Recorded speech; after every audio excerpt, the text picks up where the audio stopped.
Palmolive Soap, your beauty hope, and Luster Cream Shampoo for soft, glamorous, caressable hair bring you Our Miss Brooks, starring Eve Arden.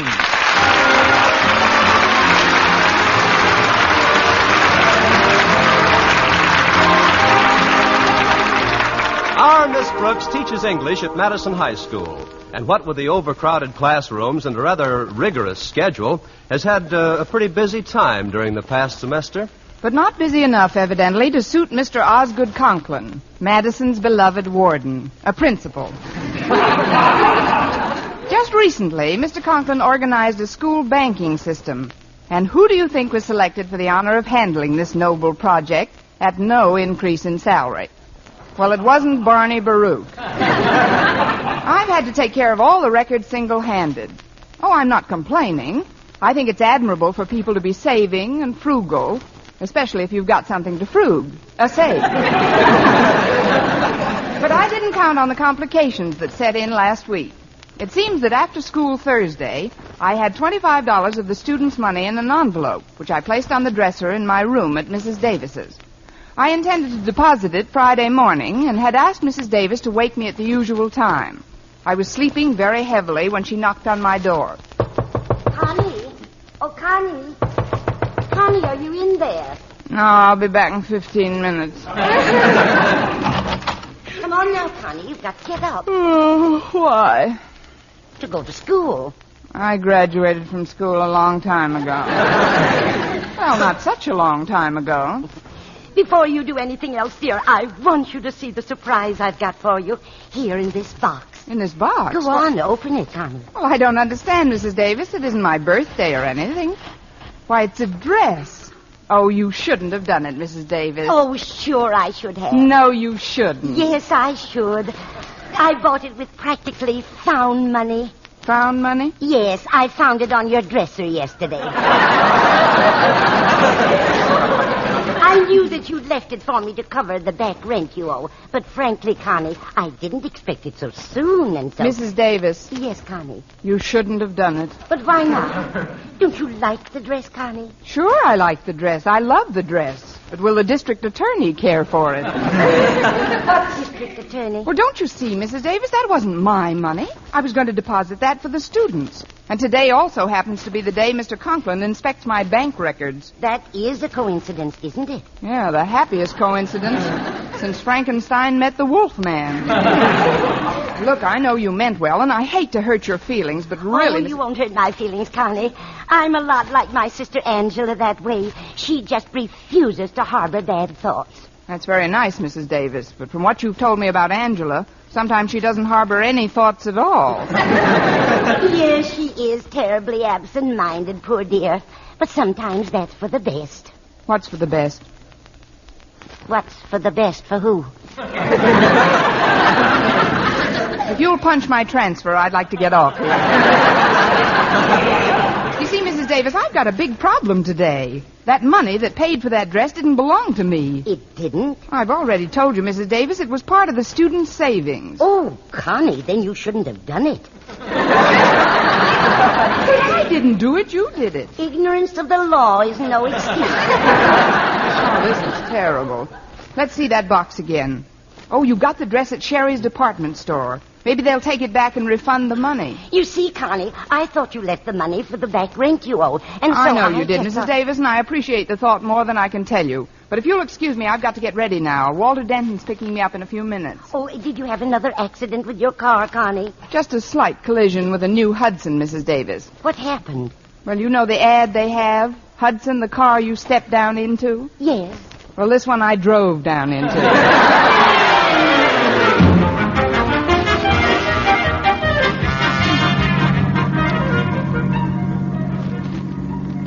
Do you know how to get to Sherry's department store, Walter? I've got to stop there for a minute. Oh, sure, Miss Brooks. I'll get you there in no time.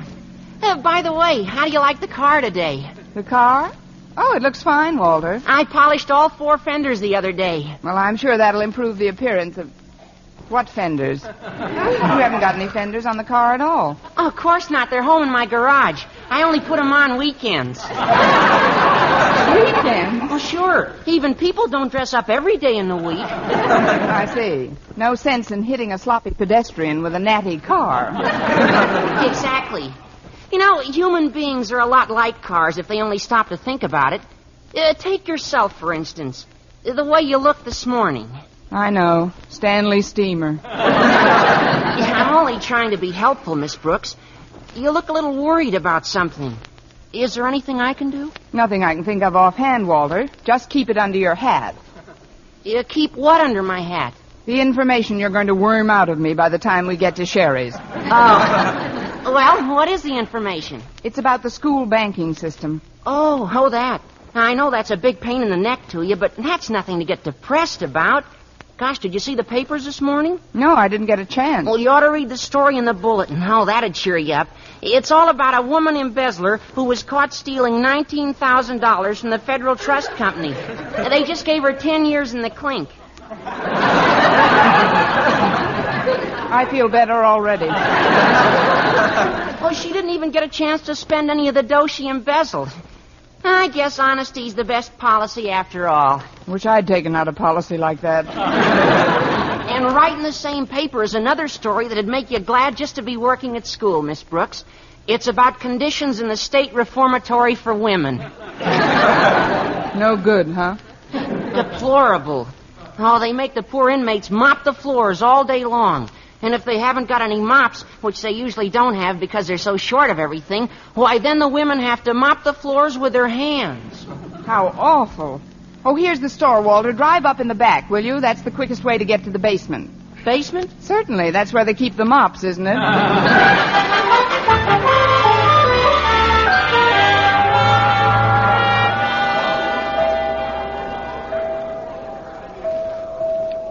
Let's see now. Adjustment office. This must be it. I beg your pardon. Come in. You're my very first adjustment today. Sit down, won't you, Miss... Brooks, Constance Brooks. How do you do, Miss Brooks? I'm Mr. Pearson. Would you like a cigarette? No, thanks. I'm in kind of a... cup of coffee? No, I've got to get to school pretty quickly. Good for you. There's nothing I like better than a nice, punctual pupil. This interview may not be as unpleasant as I anticipated. I'm not a pupil, Mr. Pearson. I'm a teacher at Madison High. But the reason I dropped in here is to return a dress someone bought for me. Well, you know the motto of Sherry's, don't you? If you're not satisfied, we cheerfully refund your money. That's what I've heard. And that's what we do. Now then, about this dress. You don't like it? Yes, I do. I like it very much. But it doesn't fit quite properly. Well, I can't be certain about that because, frankly, I didn't even... The color. Oh, you don't like the color. I think the color is peachy. I see. And so it clashes with your complexion. You don't understand. I just can't keep the dress. I've got to get the money back. Well, that's what we're here for. In Sherry's, your money is cheerfully refunded. She'd stop being cheerful and start refunding. And now then, first of all, we must have a valid basis for adjustment. Tell me, how did you find out that the material in this garment is inferior? Inferior? I didn't find out that... The sales lady told you, didn't she? Miss Morgan. Miss Morgan? So, you know her. Well, there's no sense trying to shield her, Miss Brooks. I knew there was a leak somewhere. We'll have a loyalty check in the morning. Look, somebody bought me this dress with money that, well, it shouldn't have been spent. Why not, Miss Brooks? Don't answer that. I know. It was counterfeit money. Young woman, I'm surprised at you. Surprised and shocked. Now, just a minute, Mr. Pearson. There was nothing wrong with the money Mrs. Davis paid for this dress. So, Mrs. Davis paid for the dress. Miss Brooks, what are you doing with Mrs. Davis's dress under your arm? I know. You couldn't afford the dress yourself, but you needed money. So when you saw it lying there on Mrs. Davis's bed, you couldn't resist the temptation. You picked it up and brought it here for a refund. Oh, you poor misguided creature. This guy really runs the gamut. listen, Mr. Pearson. Mrs. Davis is my landlady. She bought me a dress for a present in this store yesterday. Well, why didn't you say so, Miss Brooks? You see, yesterday we had our final clearance sale of ladies' dresses, and of course, in a closeout of that sort, there can never be any refund. What? But remember, anything else you buy can be returned within 60 days, and Sherry's will cheerfully refund your money. Well, that's just dandy. And the next time you have a sale, be sure and get in touch with me. Yeah, I'll be glad to. Where can we reach you? Just drop into any post office. You'll find my number under my picture.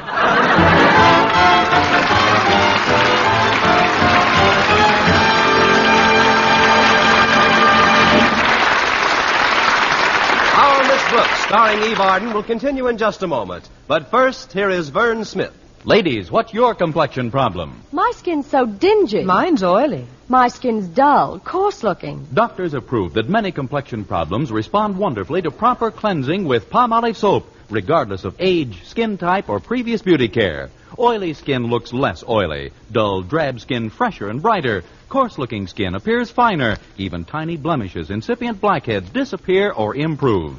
To win such complexion improvements, simply use Palmolive soap. Nothing but Palmolive, the way doctors advise. Wash your face with Palmolive soap 3 times a day. Massage with Palmolive's wonderful beauty lather for 60 seconds each time to get its full beautifying effect. Then rinse. Look for improvements in your complexion within 14 days. For remember, 36 doctors, leading skin specialists, advise this way for 1,285 women with all types of skin. Young, old, dry, oily, normal, and proved it could bring lovelier complexions to 2 out of 3. So forget all other beauty care. Use Palmolive soap the way these doctors advised for a fresher, brighter complexion. For loveliness all over, use big, thrifty bath-size Palmolive in your tub or shower.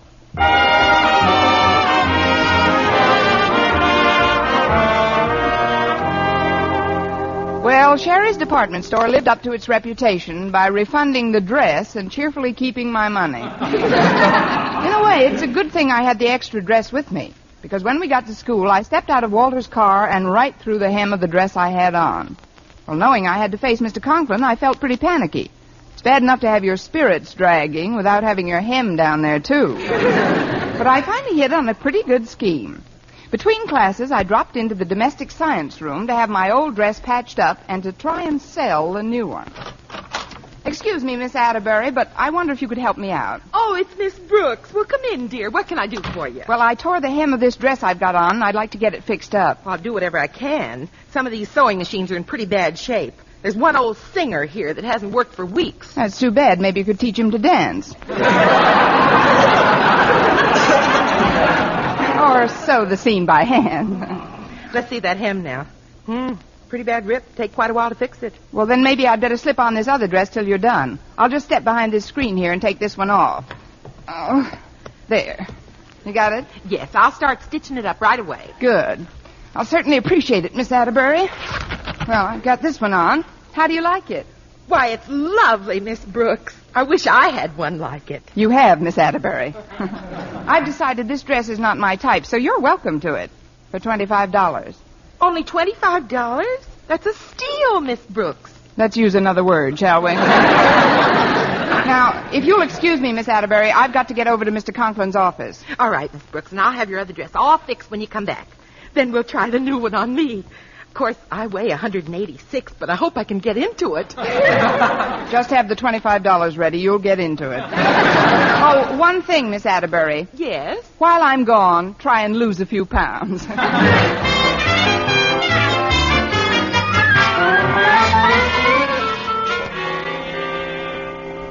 Now, see here, Harriet. Just because you're my daughter doesn't give you the privilege of taking time off from your study period. As principal of this school, I must... But, Daddy, it'll only take a minute. I just want your permission to withdraw $3 from my school savings account. I've just got to have a new sweater. Harriet, it distresses me to hear you talk this way. Why, do you realize that it's invariably a craving for unnecessary finery that is the basis for most of the crimes committed by women? But, Daddy... Just this morning, there was a story in the paper about a woman being held as an embezzler. And do you know what her alibi was? She needed clothes. I tell you, it's a disgrace what this civilization is coming to. Show me a well-dressed girl who has only a moderate income, and I'll show you an embezzler. Good morning, Mr. Conklin. Oh, good morning, Miss Brooks. I see we have on a new dress. Oh, is yours new, too? This is sort of new. Well, yes. Hello, Harriet. Hi, Miss Brooks. Run along, Harriet. I have some important matters to discuss with Miss Brooks. All right, Daddy. We'll take my matter up later on, huh? Dismissed, girl. Yes, sir. Now then, Miss Brooks, have you brought all the student banking records with you? Well, not exactly all of them, Mr. Conklin. Then how many? None of them. You see, I wanted to double-check some of the items before you and I did the final recap, and... What are you trying to tell me, Miss Brooks? Oh, I'm not trying to tell you anything, Mr. Conklin. The less, the better.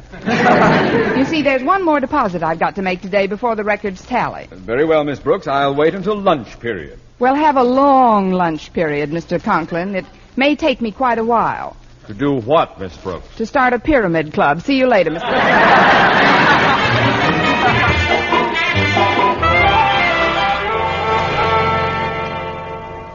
Oh, you did a wonderful job on my old dress, Miss Atterbury. Now, suppose you try on this new one. All right, Miss Brooks.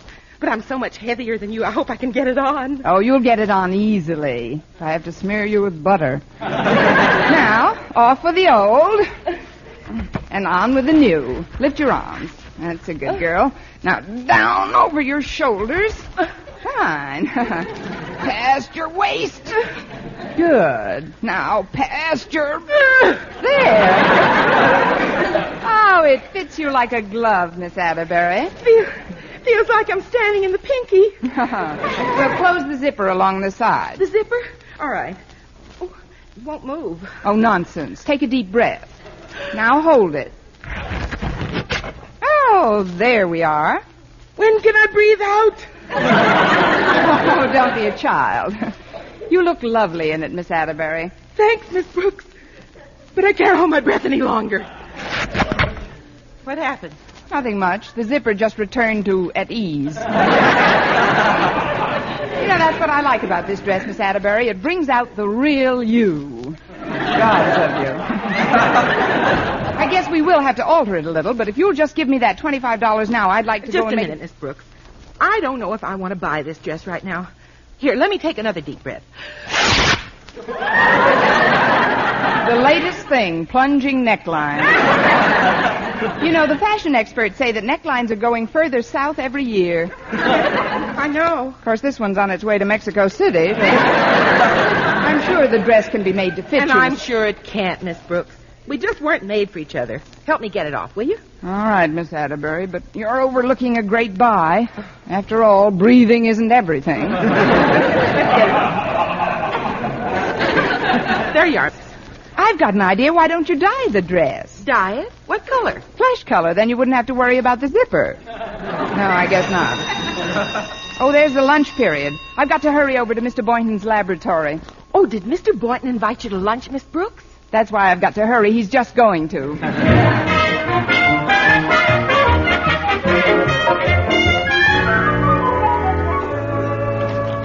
Oh, hello, Mr. Boynton. I'm glad I caught you before you went to lunch. Hello, Miss Brooks. I'm not going to the cafeteria today. I brought a couple of sandwiches to eat right here.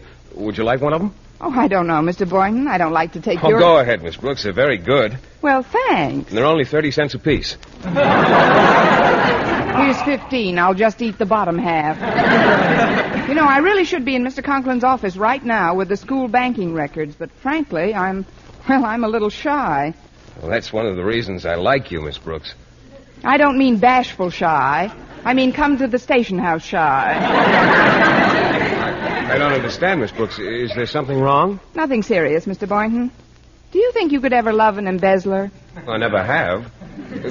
What's this all about, Miss Brooks? Oh, well, let's forget it. Let's live for today. Eat, drink, and be merry, for tomorrow we die. Here's another 15 cents. Give me the top of that sandwich. Are you sure everything's all right, Miss Brooks? Oh, let's not talk about it, Mr. Boynton.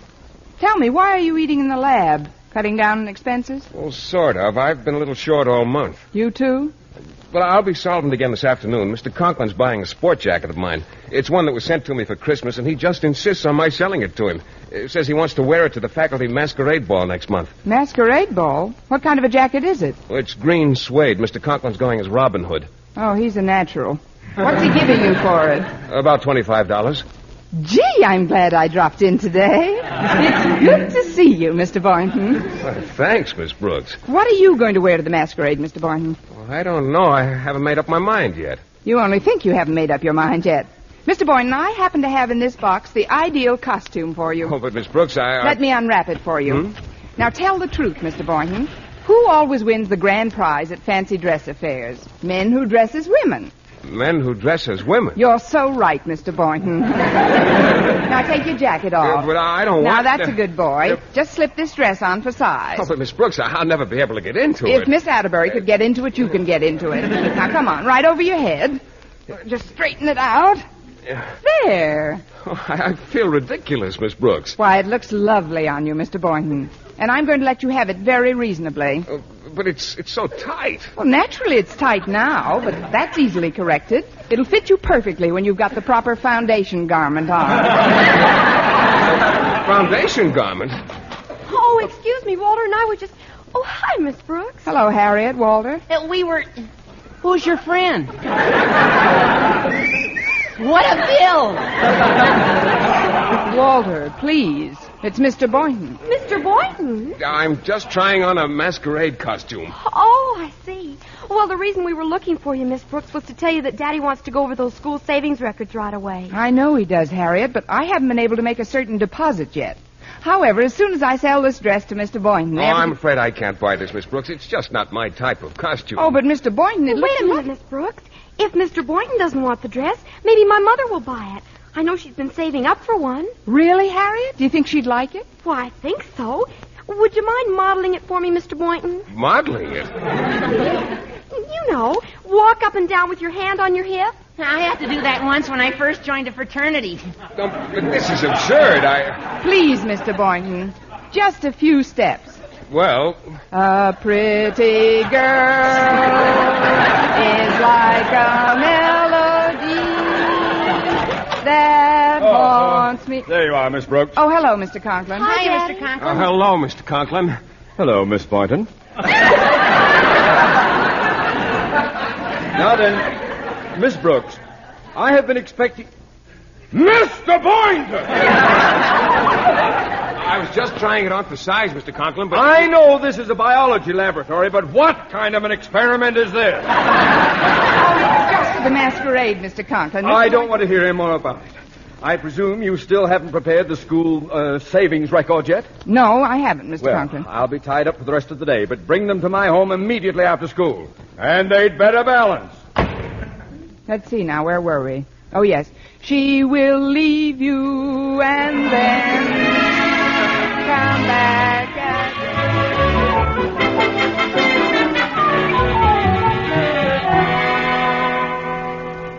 Now, if you'll just take this chair by the desk, Miss Brooks, we'll check these columns of figures. Oh, before you do, Mr. Conklin, there's something I'd like to explain. You see, when you add them all I'm up, they sure don't... I'm mentally equipped to add a column of figures, Miss Brooks. 6 and 8 of 14, 9, 23, me, 7 Osgood. please, Martha. Can't you see I'm trying to do some work here? Well, I just want to talk to Miss Brooks for a minute. Well, go ahead, but be quiet about Yes, it. dear. 6 and 8 of 14. Come over here, Miss Brooks. I see you're wearing the dress, Mrs. Conklin. How do you like it? Oh, I like it fine. How much did you say it was worth? $25. Oh, good. You'll never guess where I keep my money, Miss Brooks. Not in the school savings bank, I hope. No, it's in the sugar bowl. I'll go and get it for you, Miss Brooks. Miss Brooks, come here this instant. Yes, sir. Hurry, Mrs. Conklin. Now sit down, Miss Brooks. I've added these figures very carefully. 3 times. And I still get the same total. I know, there's $25 missing. You knew? That's what I was trying to explain, Mr. Conklin. You see, that was the money I didn't deposit. But why not? Well, it was used for something else. Something else? But that was a sacred trust, Miss Brooks. How could you do such a thing? Why, that's an awful... Pardon me, Osgood. But I've got to talk to you. There's $25 missing from the sugar bowl. Right?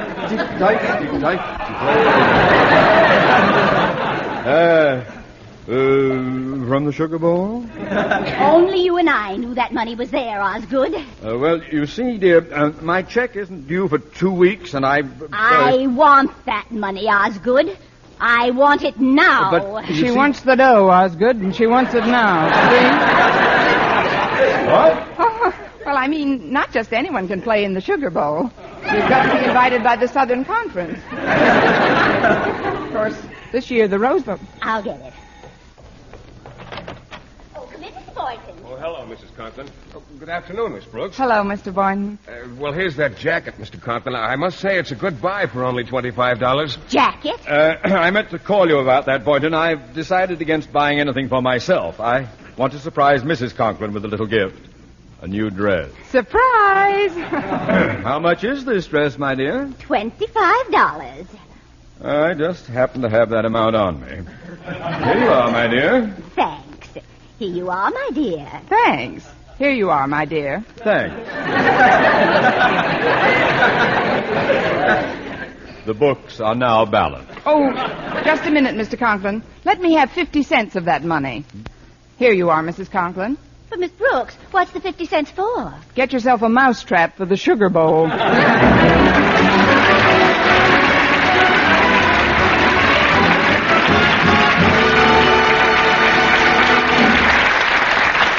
Arden as our Miss Brooks returns in just a moment. But first... Dream girl, beautiful luster cream girl. Tonight, show him how much lovelier your hair can look after a Luster Cream shampoo. Only Luster Cream brings you Kay Daumit's magic formula blend of secret ingredients plus gentle lanolin. Gives loveliness lather even in hardest water. Glamorizes your hair as you wash it. Luster Cream. Not a soap, not a liquid, but a dainty cream shampoo. Leaves hair fragrantly clean, free of loose dandruff, glistening with sheen. Soft, manageable. Gives new beauty to all hairdos or permanents. 4-ounce jar, $1. Smaller sizes, either tubes or jars. Tonight, try Luster Cream shampoo and be a... Dream girl, beautiful luster cream girl. You owe your crowning glory to a luster cream shampoo. And now, once again, here is our Miss Brooks. Well, after the records were straightened out Friday afternoon, Mr. Conklin gave me the money and told me to be sure and deposit it the following morning. This time I didn't leave it on my dresser. I put the $25 in an old pair of galoshes in the hall closet. I slept until almost 10 o'clock Saturday morning and was just getting out of bed when Mrs. Davis came in. Oh, I'm so glad you're up, Connie. I thought that was the cutest thing. You thought what was the cutest thing, Mrs. Davis? How you tried to give me some advance rent by slipping it into the galoshes you borrowed last week. Oh, no. You didn't take that money and buy me another dress. Of course not, Connie. I bought you a lovely leather briefcase to keep the students' savings in. Well, there's only one way out. Get me a needle and thread. A needle and thread? What are you going to do? What can I do? I'll sew some sleeves on it and sell it to Mrs. Conklin.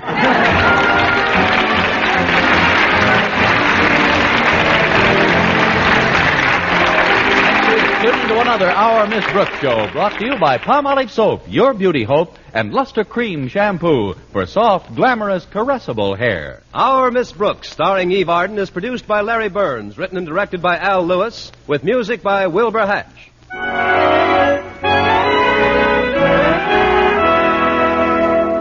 Men, do you shave with a lather or brushless shave cream? Palmolive shaving cream comes both ways, and whichever way you prefer to shave, you'll find that using either Palmolive brushless or Palmolive lather shaving cream can bring you more comfortable, actually smoother shaves. Here's the proof. 2,548 men tried the new Palmolive way to shave described on the tube. And no matter how they had shaved before, 3 out of every 4 got more comfortable, actually smoother shaves. Get Palmolive brushless or Palmolive lather shaving cream today.